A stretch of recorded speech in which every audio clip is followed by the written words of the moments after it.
ED, Oh, you ever think of yourself as a therapist of sorts? I feel like weekly I come in here. I'm like one of your patients. for you, yes, I am definitely your therapist. And trust me, I am grossly underpaid for all the work I have to do. Facts.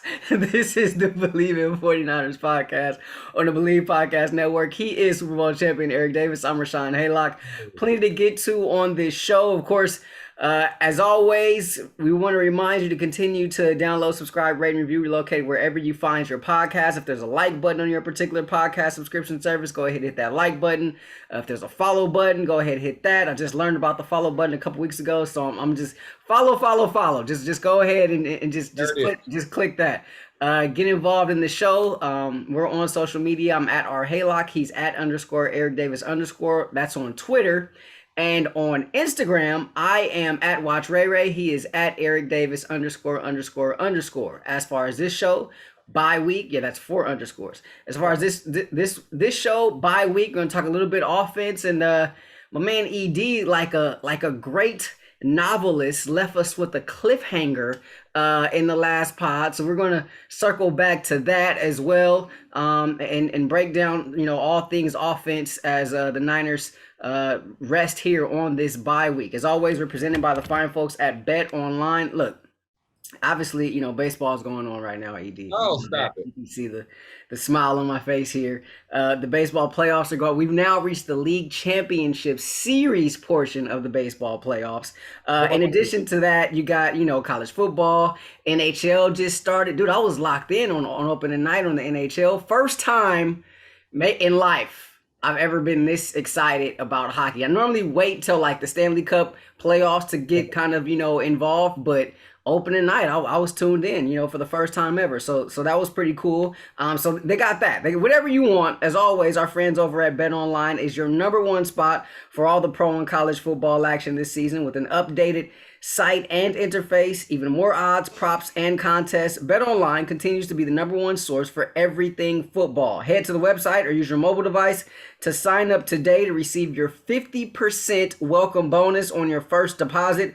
Don't forget to use our promo code BELIEVE, that's BLEAV, y'all know what it is by now, to receive your bonus from football, basketball, boxing, right down to your favorite Vegas casino games. Don't wait to take advantage of the amazing offers available for the 2021 season. BetOnline is the fastest and easiest, not the fastest, but the fastest, as in zoom, as in Carl Lewis fast, and easiest way to bet all your favorite sports. BetOnline, where the game starts. He is Super Bowl champion Eric Davis. I'm Rahshaun Haylock. All right, so we left the show, ED, earlier this week, and you were talking about, you said it's now time for 5. It is now time for 5. He should be the quarterback the rest of the way. In my humble opinion. And you caught me hella off guard. Because I wasn't necessarily, expecting you to say that. But obviously, that's where you are right now. And you also said something along the lines of he's the one that can save Kyle, right? So expound on that a little bit. Well, he's the only one that can save him moving forward. You put all your eggs in that basket. Jimmy Garoppolo was that guy.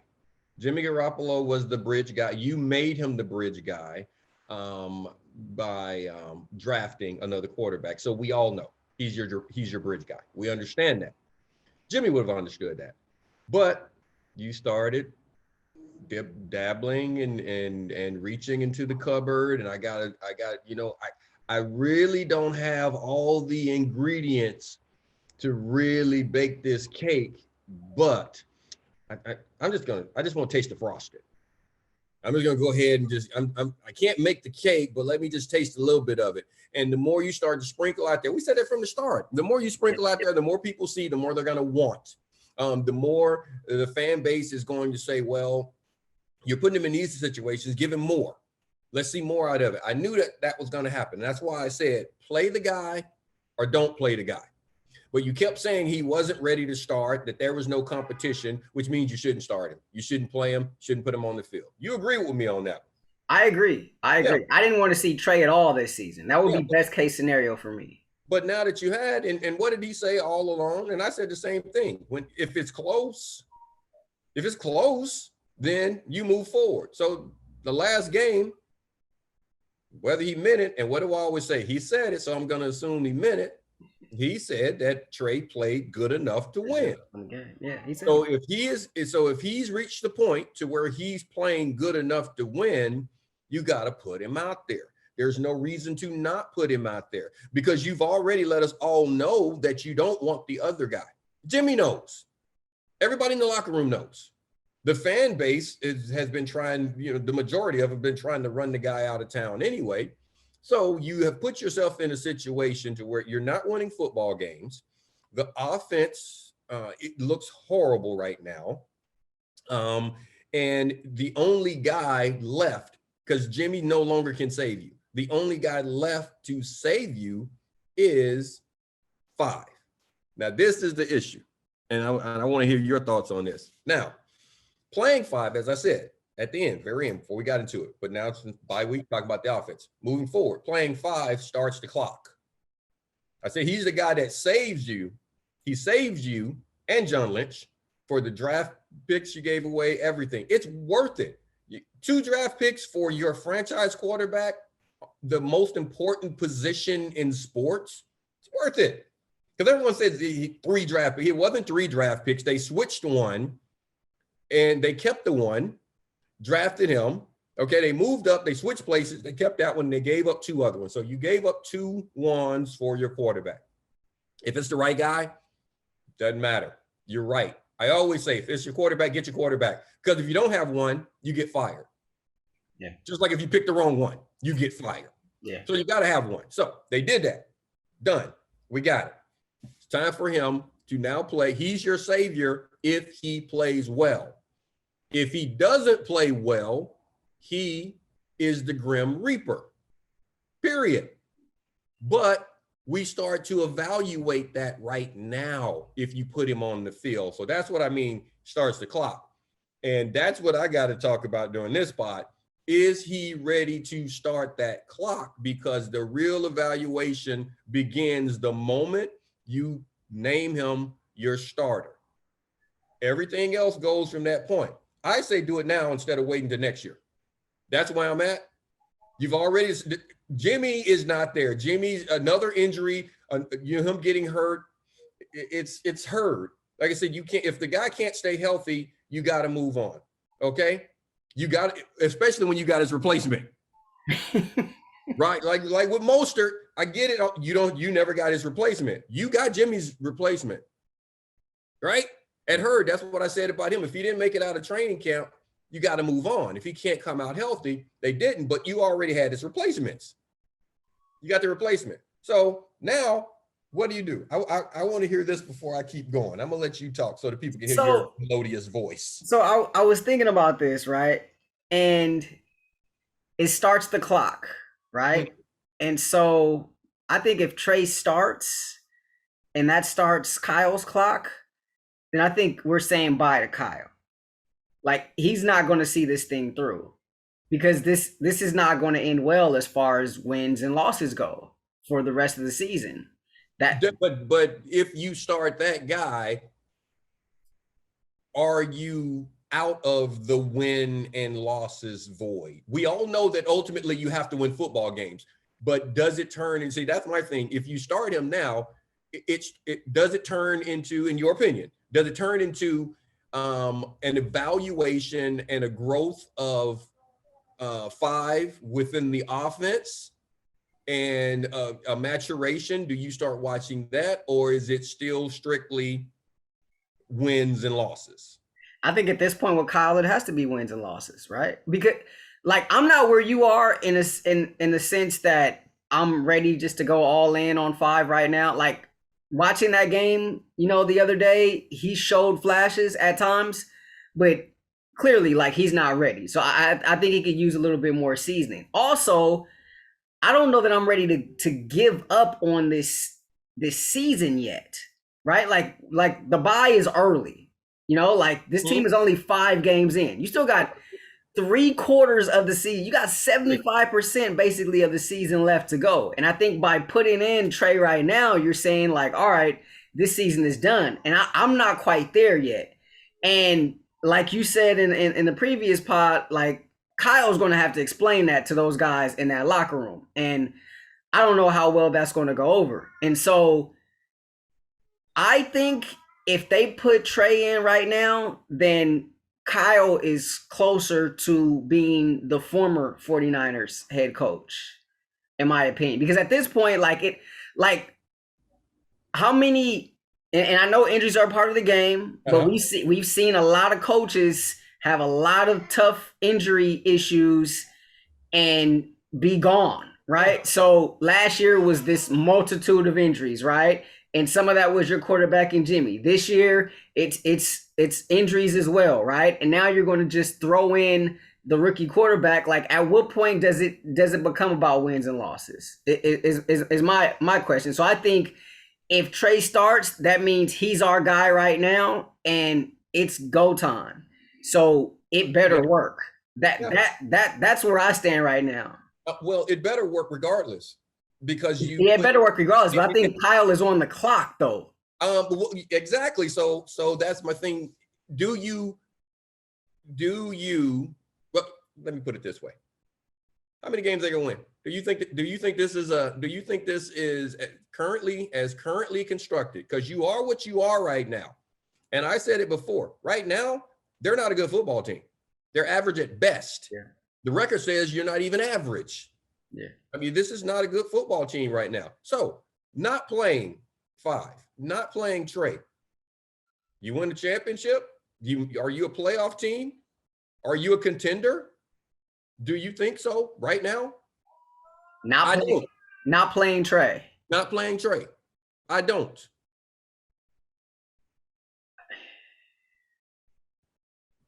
Not playing Trey. You're 2-3 right now, right? Uh-huh. I think you can go. I think it's a 10-win team. Okay. Is that enough to get you to the playoffs? I don't know. This is a 10-win team. Yeah, 10-7, right? With a healthy Jimmy. Okay. Do they win the division?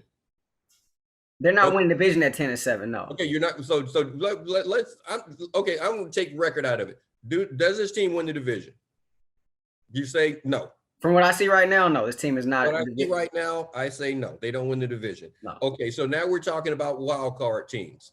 Do you think this team is going to be a wild card? Because I can see 2 teams in this division that are better than them. You're not going to get 3 teams out of this division.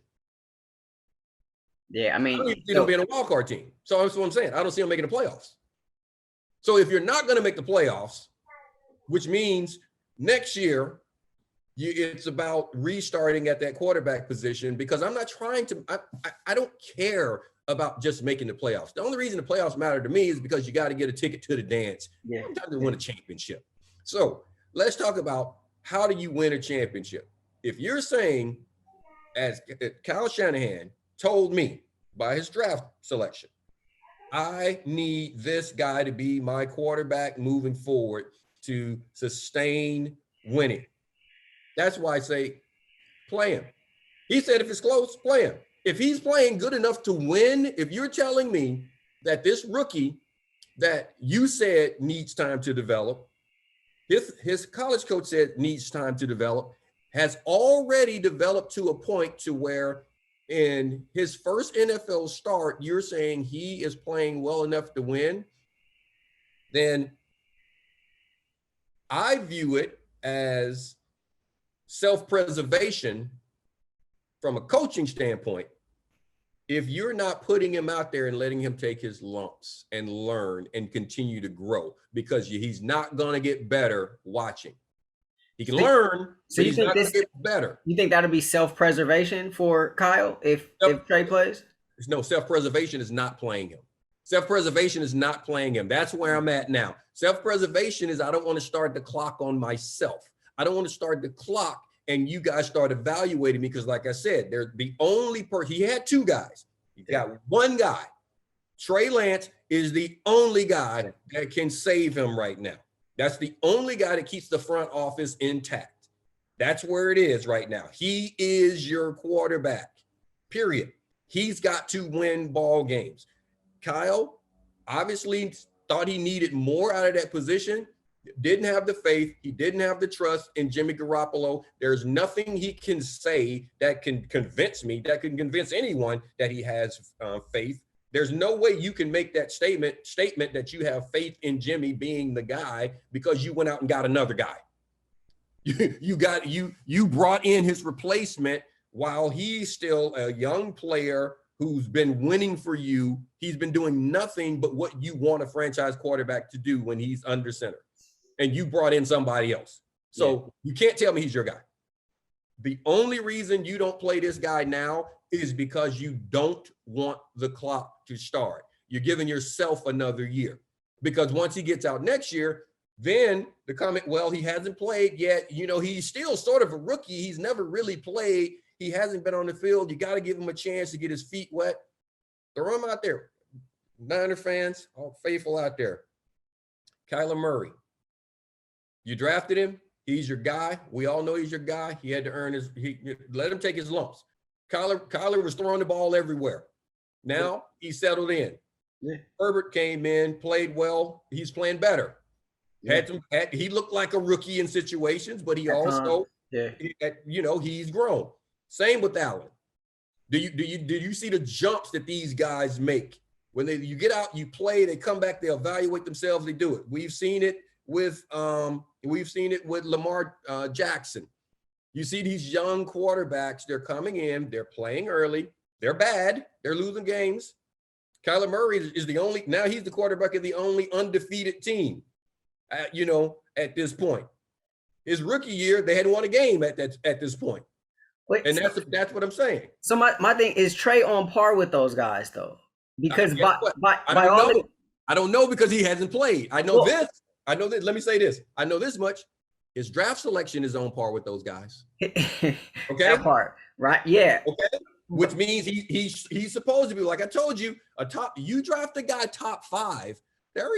He's supposed to be able to play. You're not void of talent. You can't be. So physically, yes, he's on par with those guys. The mental aspect comes from playing and not playing him.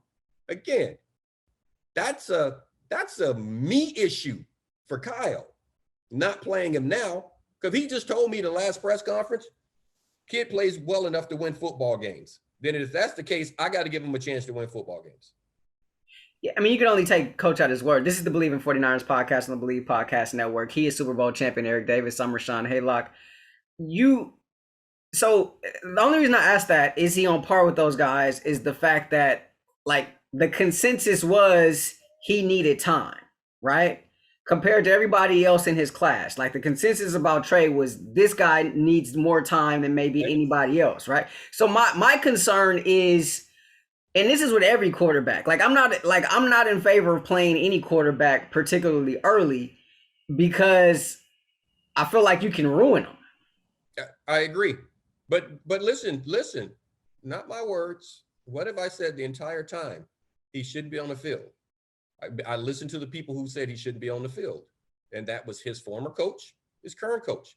His current coach just left the press conference, the very last game they played, that he played, and said Trey played well enough to win the ball game. If he has reached a point and his growth has gotten him to a point to where he can win, he can play well enough in an NFL game to win already, I have to assume by playing, he's only going to get more comfortable and win ball games. Why would I not play him? Why would I stop that growth? He's got to get on the field to grow now. And that's what I'm saying. I'm just listening to Kyle. That's what I always do. All I'm doing is just listening to the coach speak. I tell you that all the time. Yeah, I'm just interpreting the coach speak. He was 100% on he's not ready. He's not ready. I just heard him say he played well enough to win a ball game. That means he's ready. That means he should be out there on the field. And the only way he's going to improve is by playing. So do I start the clock now? Because this is it. Remember, decision making. I've been talking about that. And that's what I've been really looking at. X's and O's with Kyle. All this Kyle can't coach. Stop that. Yes, he can. Kyle can coach. Kyle is a good coach. Kyle's a good teacher. I've seen him do it too often to say that he doesn't know how to do it. That's crazy. But is it safe to say he may be in a slump or a rut or whatever it is right now? Well, that's decision making, because it's two different animals. Two different animals. When you're putting together a roster, when you're trying to figure out how you want to do things long term, when you are trying to evaluate who I want in the first position, second position, third position, all these type things. Guess what? That's not coaching. That's not teaching. That's being a GM. So when you start doing all the decision making and everything that's going to happen, and you start trying to figure those aspects out of it, that's completely different than coaching. And this is another one of those situations. Do you want to put this player out there and start that process? Because that's where you are right now. That's where he and John are. How soon do we want to start this clock? Because you keep everything that you do sort of indicates that you're ready to put him out there. And like I said, the only reason I can see you not putting him out there is because it's self-preservation. I'm going to give myself a little bit more time, a few more games to just sort of see if I'm doing the right thing. I say it's time to play him, because a lot of these other guys, everybody said they needed time. They said Allen needed time. They said Herbert needed time. They said Lamar needed time for sure. They said Lamar needed time. They said it. Kyler Murray needed time. Baker Mayfield, they needed time. Everybody needs time. Every quarterback, they need time. They always need time. And it's rare that a guy comes in after sitting for a year, steps on the field, and does what Patrick Mahomes does, or what he did. That's rare. Most guys, even after they sit a little bit, they still have to come in and figure out the game and figure out how to play and the pace and all of these type things. It's very rare that you get a guy that does that. That most guys have to play through it at every position, at every single position. Once you've been out there and you've done it, it's amazing how different you are. Look at E-Man. We're not going to talk defense. We'll talk that next time. But look at E-Man right now, how he was coming off of injuries as a rookie and doing all these things as opposed to now. Yeah. It's a certain confidence. A lot more confident. Yeah, a lot more confident. Yeah. Yeah. So you're a veteran in that locker room, because look, we're coming off a bye week, and this very well could be the case, right? That Trey, it won't be, is the starter on Sunday night. You don't think so? It won't be, because I just told you why. This is a me move. Self-preservation. This is a me move. Kyle's not going to do that. He told me, he said the entire time, all of his press conferences, remember, he was always insinuating that if it's close, we make a move. We'll think about things. We'll evaluate at that point. You just told me it's close. So that said, if you don't think it's going to be that way, are we still going to continue to see Trey? Are we still going to see these packages and stuff that we were seeing prior to Jimmy getting hurt? That's good. Well, you know what? That right there in itself is, that's the $64,000 question. Wasn't that the show that used to come on? We will see. We will see how that's going. Because as long as he's doing that, I feel like he's towing that line, and it's not really helping anybody, right? Like there's no growth being had on the part of Trey. It's stunning the offense more than it necessarily should. And Kyle, I feel like as a play caller, maybe can't even get into the rhythm that he wants to, because he's so concerned about this, that, or the other. Like, to me, like, and I said it looked like he left a little bit off of his fastball, and you point to the whole decision making, but like, I've just been baffled by just how ineffective this offense has been, and just how bad, quite frankly, it's looked. And sloppy at times too. Like, even all the penalties offensively on Sunday against the Cardinals, like, that was atrocious. That right there. That's a discipline issue. You point to the coach on that. I blame the guys themselves. That's a focus. But now Some of that focus could be from different voices, But different we don't cases, really, but we all haven't those really type of saw things. that though, But right? I blame that on the guys. Well, part of it, remember, it's Five's first start. Some of the movement, some of these things, you get accustomed to a certain rhythm with the quarterback and the way he's going to make his call, even his hard counts and all the type thing. You still get accustomed to the rhythm of his voice and the flow, and that can throw you off when you bring a different guy in. So all of these things happen, but just looking at the offense and the way it's been somewhat stagnant, just think about this. Could some of that be because, as I said before, it's about a plan, it's about the decision making? Like, what's the plan? Is it stagnant because you haven't locked in on a guy, his strengths, and this is what I want to do with that guy? Because you got to build your offense around what the people can do. You like I said, you can draw up all the X's and O's that you want, but they don't move on paper. A guy can't give what he ain't got. So if you can't draw up things for me to utilize, I don't care. You can't make it bend if it's rigid. You can't make it strong if it's pliable. You just can't do those things. And you have to understand what it is you have. And I don't think he's committed. We see it. You haven't committed to, this is Jimmy's offense. This is Trey's offense. And even if you say it's Trey's offense, it can't be it's not going to be, run the triple option. I know that. But you will start committing to certain plays and building around those guys. I don't see that. And he told me that when Jimmy went down, and you're like, Trey, the game plan wasn't for Trey. The game plan didn't utilize his skill sets and all these type things. What the hell? What the hell? How do you have a backup quarterback that can't run the offense? So I'm saying he's got to commit to one. I think that's a problem with the offense. That's a major issue as to why things aren't working smoothly, because which guy am I about to put in? Which style do I want to run in this, not in this game, in this series?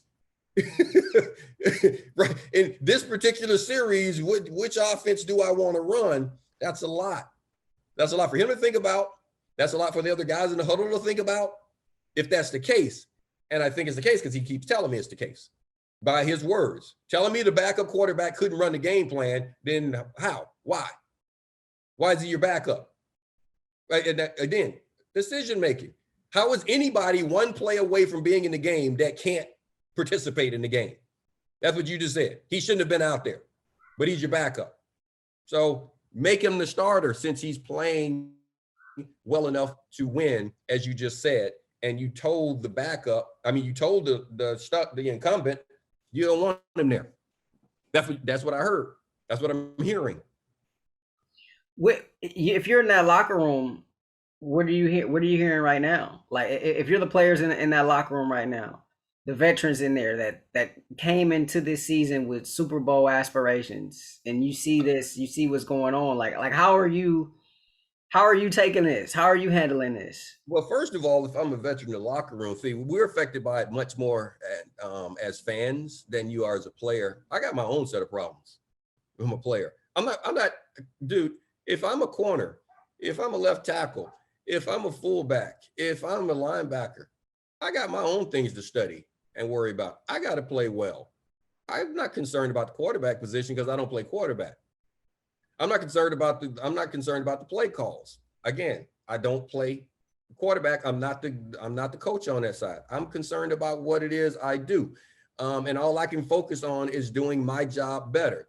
Defensively, if I'm on defense, and I'm just going to look at it from defense, I played on offense, played on teams where the offense just simply couldn't score.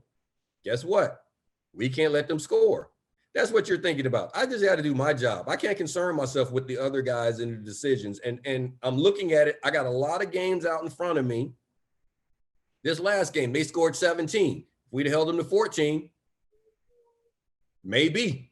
If we'd have held them to 10, maybe. If we'd held them to 7, maybe. That's the way you got to look at it. That's the way the other players, that's the way I expect them to look at it, because this is a team that entered the year with Super Bowl aspirations. You have high-end players on it. That's the way they're going to look at it.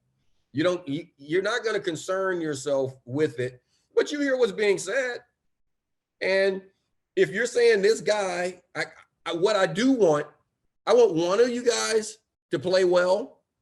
I want one of the quarterbacks, somebody. I don't care. I could care less who you put under the center. It's not going to change my opinion of the man. It's not going to make me like him or dislike him. It's not going to change our friendship one way or the other. This is business. It's business. So whatever guy's going to play is the guy that's got to play. And I'm cool with that. But I just want to win. And if it's not working, you got to do something different. Because this is not, let me just put it this way. If I'm losing with you, why not try to win without you? Who's the you're referring to? Any player at any position. Okay. So that's what I'm saying. When you start making changes, if things aren't working and they start making changes, okay, I got to expect changes, because if you continue to do the exact same thing with the exact same people and we continue to lose,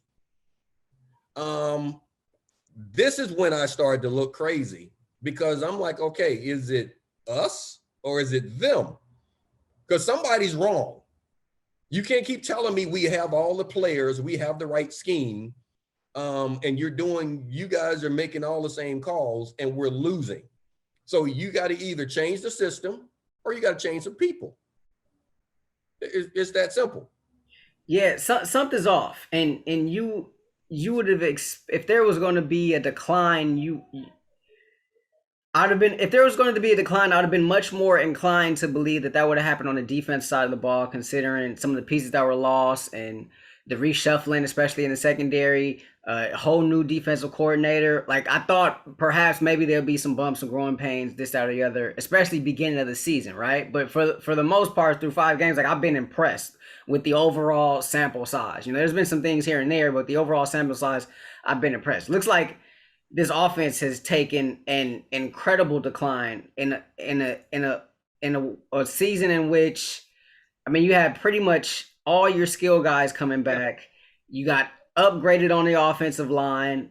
Like, it's hard to find an excuse for why this isn't working, you know? And so, I don't know. I mean, it's also, Kansas City's also having their issues. They're 2-3 as well. So, I mean, if there's anything take solace in it, and maybe, I don't know, maybe take solace in that. I have no idea. I'm lost. I'm at a loss for words here. And I think, I mean, I agree with you on the whole self-preservation thing. Like, he's probably going to play Jimmy, right? But I wouldn't be stunned if he played Trey at all. I would. There's a lot of time to mill over this. I would be shocked. Really? He plays him. And I've already told you, given you my why. I don't need to repeat my why. I think it's time, based on what he said and how things have played out and where you are as a team. I don't think that he hasn't shown the trust. Well, there is none. I was just about to say in 10, there's no trust in Jimmy anymore. Yeah, there's no trust. And I mean, this thing has been sugar-coated so many different ways, and guys talking out of both sides of their mouth, this, that, or the other. But I mean, at this point, it sort of is what it is, right? So I mean, we all recognize it. If we recognize it, and I'm sure 10 definitely recognizes it. Absolutely. As well. And so that's kind of the, I mean, that's kind of the frustrating part in all of this, especially for me, not being one of those, you know, Jimmy bashers who thinks, you know, when he's in there, he actually can do good for the colors. And you know what? And that's what I'm saying too. I'm not a Jimmy basher. I just know that right now you have reached a point in which he's not going to be the guy to pull you up out of it. Nor is he the guy that I say that can save you right now. Jimmy playing well is not going to save them. Jimmy can come in right now and play well and do whatever. It is not going to change the view of Kyle and where he is with Trey. Trey has to save him now. Trey has to be the guy because you're not going to go back from him. You're not going to go back from Trey. You can't go back from Trey. And he's slowly sprinkled him in, and he created this. He did. Yeah, and that's it's self-sabotage, right? And I think that's the thing that probably bothers me the most, because it didn't even have to be this way, like, at all, right? But it's self-sabotage, and I think you just expect, me personally, I just expect much more from that organization. Like, if it was a different organization, like the Jets or something, then like I could totally see how they could be caught up in something like that. But before it to be the Niners and the self-sabotage, and it's just been so unnecessary, right? And because of that, I think that makes this a little bit more harder to digest in a sense. But I mean, we'll I gotta stop you right there though, but I can't let you compare them to the Jets. I'm sorry. I am not letting you do that to my colors. You are not ever. I'm sorry. This is not that case. My point is, the Jets are a bad organization. They make bad decisions. The Niners aren't a bad organization. The Niners aren't making bad decisions. I'm not saying drafting Trey was a bad decision. No, but the handling of it was. I'm just saying, so that right there, it goes back to, as I said, just planning. What's your plan? That's all I'm saying. I don't think they have a legitimate plan on how they want things to go. And that is the issue. The good teams that I were a part of, I think the good organizations, if you look at them across the board in sports in general, they have a particular philosophy on how they are going to win, the things that they think are necessary to win, especially when they have the dudes in the room. This is our philosophy. This is what matters. This is what it's going to take for us to play and win. And you don't see a lot of the flux when it comes to the decision making and the planning, because it's the philosophies in place. That's what I think is missing right now, on how you win it, what you have to do, the pieces you need. And I think it's so hard, not the Jets, and I don't think it's that type of bad decision making. I think it's become difficult on Kyle because he does have that shiny toy. Just like I told you, that national game, he's going to find a way to get him on the field. Yeah. He wants to show him off. He wants to do something with him. He wants to put him out there, just something to just show, like, okay, I got another little gadget I can use. But he hasn't figured out how throwing that gadget in, and I'm going to continue to use a little piece of that, but how is it affecting everything else? And that's the part of it that I'm saying, dude, that's why I tweeted that. Coaching is hard. Coaching decisions are much harder, much, much harder, because you get caught up in all the what if, and a lot of times it's that, that fear of missing out, bro. And that's what I think is happening. So this isn't a Jets situation where bad decision making. I think this can be fixed with just an immediate plan. Let's just evaluate what we have, who's in the room, and how do we plan on using them moving forward. Yeah, I think my point is, if it were the Jets and their mismanagement of the situation, like, I would not be surprised. But because they're the Niners, like, it's baffling to me.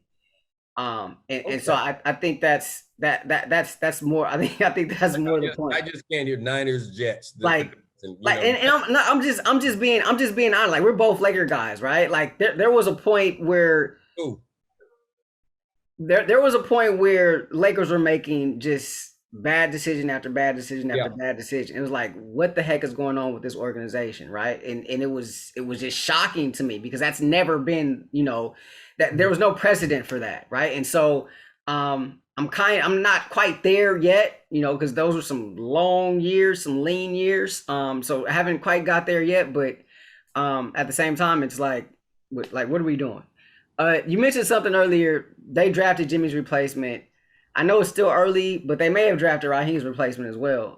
Elijah, he gets in there. I mean, he looks good. Like, he fits the bill. He plays the part. Just a number. Yeah. Just saying. I, I mean, they obviously hit there, right? Yeah. Did you package that for him? Like, did you give him permission No, no, to put that on? none needed. Did None. you did you like knight him? None needed. It's too early to knight him. It's too early. You know how I am about that. I want to see if that's how you play. Everyone can have a good game. Anybody can have a good season. You know, you've heard me say that. Anyone can have. After Patrick Mahomes' first season, I was asked that question. What do you think about Patrick? I think he had a really good year one on the field. Let's see. Now it's like, okay, he's good. You can look at it, but so right now with Mitchell, that's where I'm at right now. He's playing well. Let's see him grow. Let's see if he can consistently play that way and be that guy. And if that has become if that's his floor, that's what I want to see. And if so, boom, there you go. You may have found the replacement. You have found the guy, but we all know they're looking for one. I've been saying that forever. You can't base your running game around a guy who plays 7 games. Not if you want that to be a major part of your offense. You just simply can't do it. And that's his career says that's what he does if he's the starting running back. Yeah, and I mentioned earlier in the season, I think after the Packers game, I want to say there looked to be a disconnect with Kyle and Trey Sermon, or the offense and Trey Sermon, or lack of trust or what have you. And it seems like it's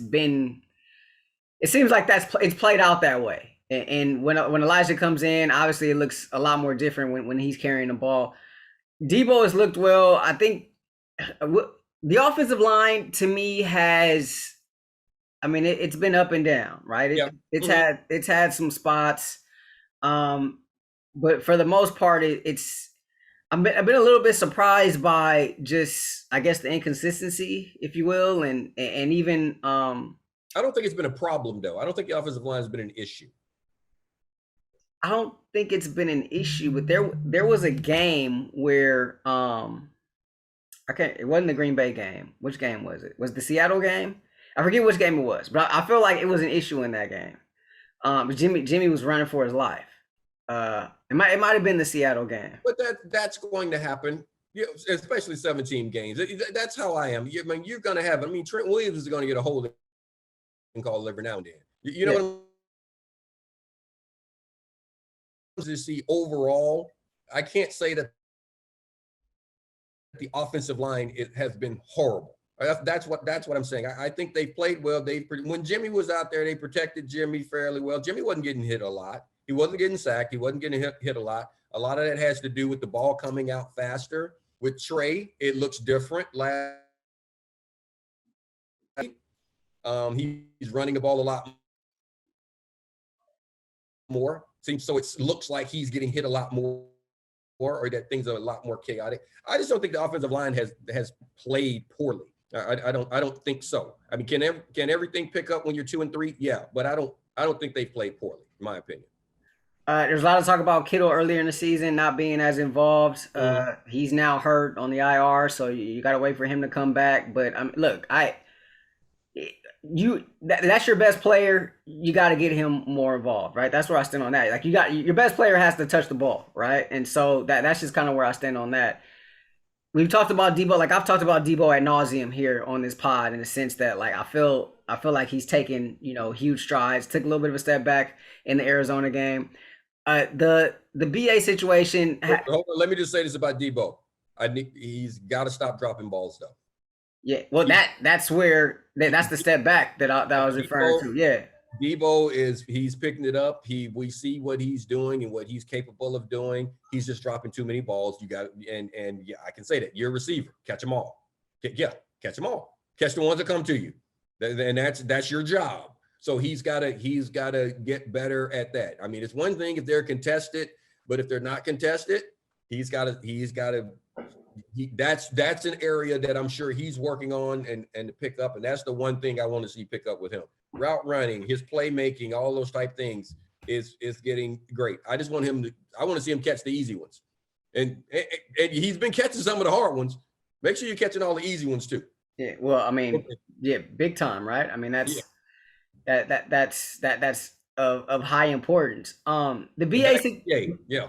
the BA situation to me, like at what point, at what point, like, so I don't have the luxury of being in the building, right? Like, I'm not in the building, I'm not at practice, so there are things that go on that I don't see, and things that maybe you can speak to because you've been there, you've done that, and maybe have a better grasp. When I know earlier in the season we talked about, certain things about BA just being a pro and just learning what that means and things of that nature.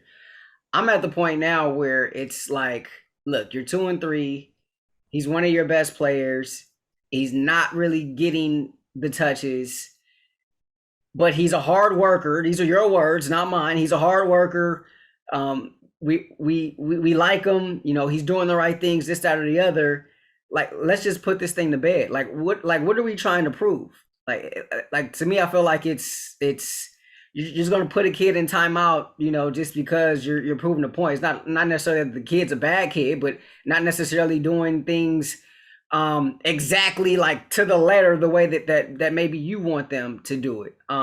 It's like I think that's been probably, I don't know how the team is taking it, but to me it's just become a distraction, like an unnecessary distraction. And so I feel like at this point, like, let's just put this to bed and put him out there on the field. Like, there have been wide receiver wide receivers, they have a rep, right, for being, divas, whatever you want to call them, right?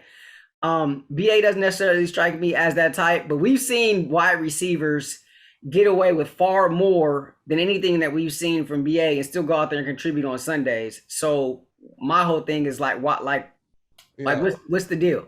Well, the wide receiver position is not like any other one on the field because you're right. You don't have to work at the same level that a lot of the other positions have to, because the job and knowing what it is you have to do, it's so it's so lightning strike.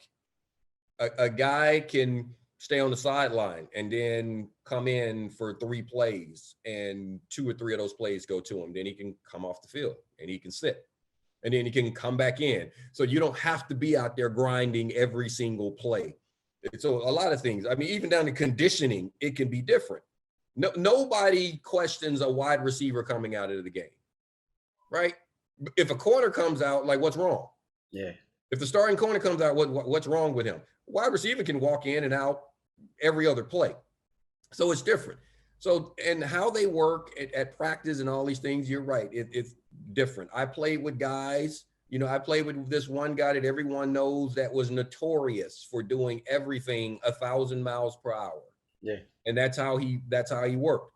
There were other guys on that team, those exact same teams at the exact same time, that would do what they needed to do to get through practice and understand what they were supposed to do for game day. They weren't just faking it through. They were at a different speed because they didn't feel like they needed to do that. And that's the way they worked every single day. Game day, they're going to ball out. And not just, I've mentioned JT, but there were other guys on that team. Mike Sherrod was that way. There were other guys that just didn't play. They didn't practice the same way they played. JT wasn't going to take every rep. He was not going to run wide open. There was no reason to. He was going to do what he had to do. Like, if he had a clearing route, he was going to do the clearing route. I mean, there are times he'd line up, he'd like, Edie, come on, man. Come on. We got to get out of here. He was like, they're running something. He was like, come on, man, just turn and run with me. Because he wasn't trying to do, he was like, okay, well, my route is to get you out of here. So he just tell me, like, turn and run. Let's go. Okay, because it's a route for them. It's scout team stuff for them. It's something like that. That's how it was. That's what he did. We all know game day he was going to play. So they gave him his opportunities on game day. BA, if he's working hard, if you're saying that this guy is showing this improvement and all these type things, let me see on game day, give him his opportunities. Now, I said it before, you learn to be a pro during the week.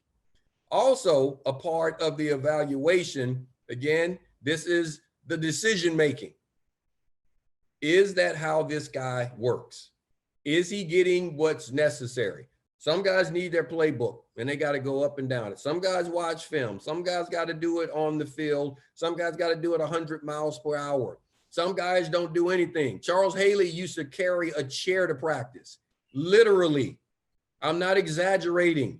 He would carry a stool to practice. He would come in. He would go through individual with the DBs. I felt like he and I, got to be such good friends. He would literally come through and do all the big Charles Haley would do all the backpedaling drills and all of our ball drills and all that stuff. He would come through individual with us. He wouldn't go hit the heavy bags and all that stuff with the D linemen. So he'd come over there and hang out with us. When that was over, Charles Haley would take a chair multiple days during the season, during the week. He would have this little stool with little cushion on top of it, and he would carry it from drill to drill and just plop it down and sit. His little tripod chair. Nobody noticed that on Sundays, did they? Mental reps. Nobody noticed that was happening. Another guy played, Ricky Jackson. Ricky Jackson would line up and point. They'd snap the ball on defense. They'd snap the ball, and Ricky Jackson would point like this, like, okay, I should go that way, and come back to and stand there. The next play, he'd point. He would do that. If he had a stunt or something to run, he would point. He wouldn't move. Ricky Jackson's in the Hall of Fame. He was pretty good. Yeah. So what I'm getting at is that everyone doesn't have to practice the same way to do it. That's a part of the evaluation that the coaching staff and the GMs and the scouts and all these type guys that they have to have on this player before you bring him in. Because if you want a guy that runs 100 miles an hour all the time, you need to check with everyone and do all your homework and make sure that that's how it is and that's who he is and all this stuff. Because you're evaluating him on his game tape. Yeah. Not his practice tape. No. No guy has ever gotten drafted off of his practice tape. So now if you don't want that element, you got to do your homework as a front office to make certain that you have certain type guys in the room. You can't just assume that they're going to see the other guys work in a certain way and everyone's going to work like them. You can't assume that. Yeah. You either get that guy or you deal with what you have during the week, as long as he's productive on Sunday. That's what they got to figure out with BA. Yeah, I mean, it's time to. I think it's past time to figure it out. Like I just don't get. I just don't get it. I don't know what happened. Like, what was he doing last year as a rookie to have such a great season that all of a sudden, like, he's not doing now, or that has warranted him to have less opportunities, this time around. Like, it just doesn't make much sense to me. For me, I just feel like it's time to put it to bed. I feel like it's early in this season, but it's gut check time. It is gut check time, especially for this offense. It's time to stop messing around, get your playmakers on the field, get them the ball, figure out whatever the hell it is you're going to do at the quarterback position, and just go with it, whether it's 10 or 5, but figure it out, right? Yeah, well, this is what I'm going to say with the offense coming out of the bye week. So this is our offense talk. Coming out of this bye week, whatever quarterback you have under center that you've decided to go with, build around him. Build it. Don't plan for if he gets injured, then what do we do? Don't plan for if he can't understand it just yet, then what do we do? If that's your guy, that's your guy. Go all in if you're really trying to win. If you're really trying to turn things around, because right now, forget whether Jimmy's been out there, whether Trey's been out there. The team from week 1 hasn't really looked like a contender. This hasn't looked like a dominant football team at any point. At any point throughout this season, we can go back to Detroit. There was nothing that I've seen from this team where I'm just like, okay, this squad. I mean, I've seen a series where in spots, right? Not a full 60, but in spots, right? That's what I'm saying. I've seen a series where I'm just like, okay, that was executed well. I haven't seen a football game that they played to where you would say this is one of the best teams in the league. This is one of the better teams within the division. This is one of the better teams in the conference. In 2019, we were saying this team can beat anybody. The way this team is playing, they can compete with anyone. There are too many teams I can look at and say they can't beat them. The Niners can't beat that squad. Yeah. You know, and even last week against the last undefeated team, you play the Cardinals, you come in, yes, you had a chance to win, but what do I say about teams like that? You play just hard enough to lose. That's what bad football teams do. Yeah. You play just hard enough to lose. That's hard enough. So like, and that's the NFL. Most teams play just hard enough to lose. And you got to reach a point to where you just realize the two ways to play football. You know, all you can do. You can play football good or you can play it bad. You're either playing good or bad. And you got to be honest with yourself about that and move on. And they haven't been playing good football. Remember I told you, even a winning record doesn't make you a winning team. Yeah, that doesn't make you a winning team. This team hasn't played good football all year long. You've been talking about special teams. I'm understand on offense, but there's so many aspects of it we can look at. It's like there's been nothing great about it, just enough to get by. So that's what I wanted to. Whoever the guy is, just let's go all in and see where we're going with it. You know who I think it should be and what you should do, and you live with it, and you go from there. But I can't wait to see how it plays out and what decisions are being made. I'm still with 10 for the record. I'm still with 10. Just so there's no confusion out there. I'm still with Jimmy G in terms of this season. Now, you know, talk to me in another 3, 4, 5 weeks, and that tune, you know, may change. But as of right now, you know, I'm still with Jimmy G. I'm not against Jimmy. I'm not against Jimmy. Yeah. So if Jimmy, like if they come out of the bye and Jimmy's starting, you know I'm okay with that. I'm completely okay with that. I think he's the best. He's the better of the two players. But I've given you my reason as to why I think you need to go the other direction.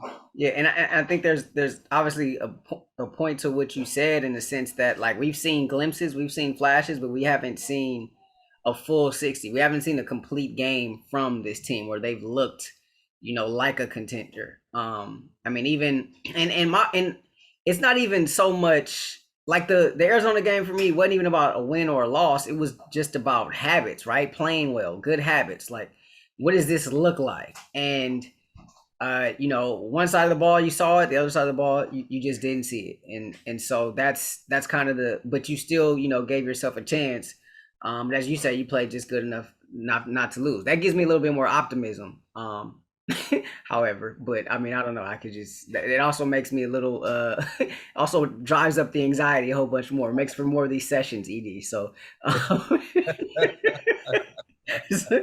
that part. So Niners on a bye. We'll be back next week to continue this bye week conversation. We'll flip it over to the defense side of the ball to talk about what's going on over there. Feel free to get involved with the show. Go ahead, continue to download, subscribe, rate, and review. We're located wherever you find your podcast. There's a like button or a follow button. Go ahead and hit one of those buttons. And hit us up on Twitter as well. I'm at R Haylock. He's at _Eric Davis _, and that's on Twitter. And then on Instagram, I'm at Watch Ray Ray. He is at Eric Davis _____. That's 4 underscores. 4 underscores. Then tell the people, everybody that's listening, wherever you listen to it, go ahead and subscribe on YouTube as well. That's right. Go ahead. We're available on YouTube now as well. So if you're watching us, hey, if not, you can go over there to YouTube. Go ahead and subscribe to that as well. Also, want to give a special shout out to our international listeners, ED. Okay. I break all this news on the pod, right? So I never hear any of this stuff until Neil's here. So Thank you for that. So ED will hear right now with the rest of you. Our international numbers have gone up just a smidge. So appreciate everybody out there, you know, across the pond that's tuning in and listening to this particular pod. You know, you can listen. There's thousands of podcasts you can listen to, and even, hundreds of Niners podcasts out there, but for you to spend your time with us, that definitely means a lot. So appreciate you for that. For my partner, Super Bowl champion Eric Davis, I'm Rahshaun Haylock. This has been the Believe in 49ers podcast on the Believe Podcast Network. We will see you next week. Peace.